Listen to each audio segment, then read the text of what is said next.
que é real? Vocês já pararam para fazer essa pergunta?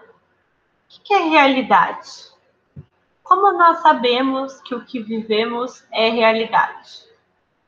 Vocês já pararam para se perguntar se algo do que vocês vivem é real ou não? Vou aqui abrir nossa apresentação e vou partir de um texto da Maria Rita Kel, que chama O Desejo de Realidade, para a gente falar desse conceito tão interessante, que é o conceito de real. Quando a gente se pergunta o que é real, é comum que haja uma oposição entre o real e a produção alucinatória. Né? Existe algo que está acontecendo. E eu considero que esse algo é tão diferente, tão estranho, tão inusitado, que eu pergunto, mas será que está acontecendo mesmo? Ou será que eu estou alucinando? Será que eu estou vendo mesmo? Ou será que eu estou alucinando? A pessoa conta pra gente. Será que isso aconteceu com ela mesma ou ela alucinou? Então, existe uma ideia de que o real seria o que a gente percebe objetivamente. Seria algo que eu vejo e outras pessoas podem ver também.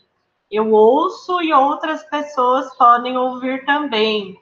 Eu toco e outras pessoas podem tocar também. Ou seja, o real não é o que eu subjetivamente vivo. Precisa ser algo objetivamente dado. Então, é feita uma oposição entre o real e o imaginado. Nessa concepção, o que eu imagino é subjetivo, o real é objetivo, então o que eu imagino não é real. Real é aquilo que eu percebo, né? Até porque a imaginação, ela não vai me alimentar. A imaginação, ela não vai me fazer me sobreviver. Né? Então, o real é aquilo que satisfaz as necessidades do corpo e da sobrevivência. Então, é real que nós precisamos nos alimentar, é real que nós precisamos tomar água, é real que nós precisamos nos agasalhar no frio, é real que nós precisamos dormir. Então, o real não é do campo do que eu imagino, mas é do campo do que eu vivo objetivamente e no corpo. Então, existe essa diferença, né? O real é aquilo que não é do campo do delírio. É preciso que outras pessoas também percebam, outras pessoas também identifiquem, outras pessoas também reconheçam. Então, a gente pensa, tá, então se o real é aquilo que eu percebo, objetivamente, é aquilo que tem a ver com a minha sobrevivência, é aquilo que está acontecendo externo a mim, que outras pessoas podem perceber também. Essa questão de não saber muito bem o que é real tem a ver com adoecimento. Existem pessoas que adoecem e, por adoecerem, elas distorcem o que é real. Né? Se eu sou uma pessoa saudável, para mim vai ser fácil perceber o que é real. Se eu estou saudável, o real é o que está fora de mim, é objetivo, existe independente de mim e assim por diante. A psicanálise, gente, vai questionar essas oposições, questionar que seja tão simples, que a dúvida sobre o que é real seja uma expressão de adoecimento, de delírio, de alucinação. Não.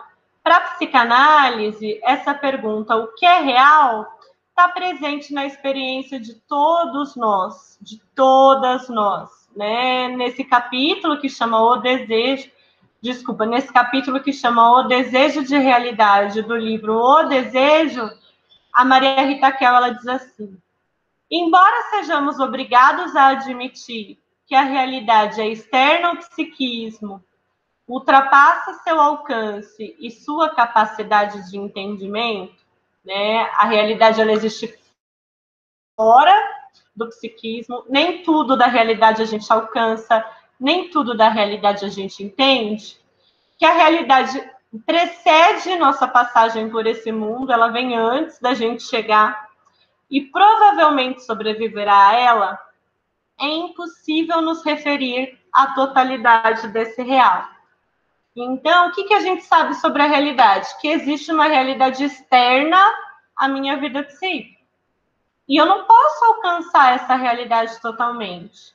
Nem posso entender essa realidade totalmente. né? É uma realidade que já existia quando eu nasci e que vai continuar existindo depois que eu morrer. Mas, ainda assim, embora eu reconheça, eu não tenho como me referir, não tenho como chegar à totalidade desse real. Afinal de contas, é sempre do meu ponto de vista que eu percebo o real. É sempre da minha experiência vivida que eu percebo o real. Então, é sempre do real sendo vivido como a minha realidade que eu estarei em contato com o real. Então, a Maria Rita Kel diz assim: a realidade de que se trata aqui é a realidade humana, resultante da permanente negociação entre as criações da realidade psíquica e as imposições da realidade externa. Vocês se lembram do nosso vídeo sobre o Winnicott, do espaço entre? Pois é, não tem como, na experiência humana, a gente colocar a realidade externa para lá e a realidade psíquica como algo separado, né? Existe, então, uma permanente negociação entre as nossas fantasias, as criações da realidade psíquica e os fatos objetivos, né? As imposições da realidade externa. As deformações da realidade produzida por ação do desejo não são próprias desta ou daquela patologia, mas próprias do humano.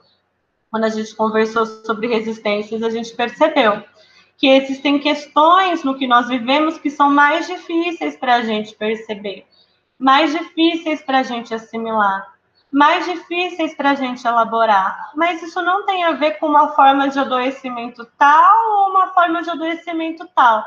Mas essa é a forma humana de relação com a realidade externa, que é sempre pelo filtro do desejo, pela lente da fantasia. É sempre esse contato entre o que subjetivamente nós concebemos, objetivamente nós percebemos. Então, para pensar no que é real para nós, para pensar em realidade psíquica, a gente precisa sempre olhar para esse espaço entre. Maria Rita Kel diz assim: para além da onipotência do pensamento, que é a ideia de que se eu pensar, eu consigo, se eu quero, eu consigo, as coisas vão ser do jeito, pensa positivo, que as coisas vão acontecer magicamente do jeito que você pensou. Não, né? Não é assim. Para além da onipotência do pensamento, existe o pensamento e sua potência, cujos limites nunca conheceremos o suficiente. Então, é claro que na minha fantasia não determina o que acontece, minha fantasia não controla o que acontece. As coisas da minha vida não vão acontecer de acordo com o que a minha fantasia gostaria que fosse. Então, não existe a onipotência do pensamento, mas existe o pensamento e a sua potência. Então, nós agimos no mundo a partir do que pensamos.